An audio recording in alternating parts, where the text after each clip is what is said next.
बच्चों, आज की कहानी विवेकानंद जी के जीवन पर आधारित है और एक बहुत अच्छी सीख आपको देती है। इसका नाम है शिष्टाचार।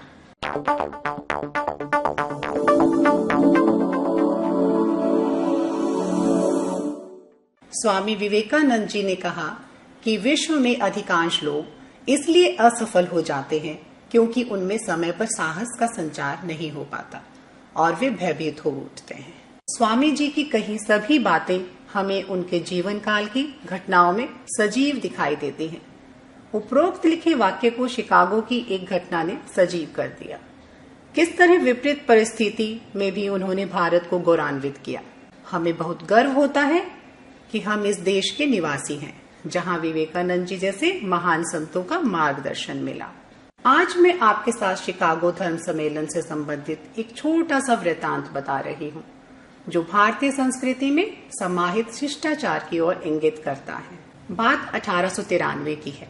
1893 में शिकागो में विश्व धर्म सम्मेलन चल रहा था। स्वामी विवेकानंद भी उसमें बोलने के लिए गए हुए थे। 11 सितंबर को स्वामी जी का व्याख्यान होना था। मंच पर ब्लैक बोर्ड पर लिखा हुआ था, हिंदू धर्म मुर्दा धर्म। कोई साधारण व्यक्ति इसे देखकर क्रोधित हो सकता था, पर स्वामी जी भला ऐसा कैसे कर सकते थे। वह बोलने के लिए खड़े हुए और उन्होंने सबसे पहले अमेरिकावासी बहनों और भाइयों शब्दों के साथ श्रोताओं को संबोधित किया। स्वामी जी के शब्द ने जादू कर दिया। पूरी सभा ने करतल ध्वनि से उनका स्वागत किया। इस हर्ष का कारण था स्त्रियों को पहला स्थान देना। स्वामी जी ने सारी वसुधा को अपना कुटुंब मानकर सबका स्वागत किया था। संस्कृति में निहित शिष्टाचार का यह तरीका किसी को न सूझा था। इस बात का अच्छा प्रभाव पड़ा। श्रोता मंत्रमुग्ध होकर उनका सुनते रहे। निर्धारित 5 मिनट कब बीत गए पता ही न चला।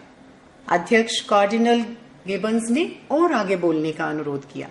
स्वामी जी 20 मिनट से भी अधिक देर तक बोलते रहे। स्वामी जी की धूम सारे अमेरिका में मच गई। देखते ही देखते हजारों लोग उनके शिष्य बन गए। और तो और सम्मेलन में कभी शोर मचता तो यह कहकर श्रोताओं को शांत कराया जाता कि यदि आप चुप रहेंगे तो स्वामी विवेकानंद जी का व्याख्यान सुनने का अवसर दिया जाएगा। सुनते ही सारी जनता शांत होकर बैठ जाती। अपने व्याख्यान से स्वामी जी ने यह सिद्ध कर दिया कि हिंदू धर्म ही श्रेष्ठ धर्म है, जिसमें सभी धर्मों को अपने अंदर सम्माहित करने की अक्षमता है। भारतीय संस्कृति किसी की अवमानना या निंदा नहीं करती। इस तरह स्वामी विवेकानंद जी ने 7 समुंदर पार भी भारत की संस्कृति की ध्वजा फहराई। एक नई कहानी के साथ हम फिर मिलेंगे। धन्यवाद।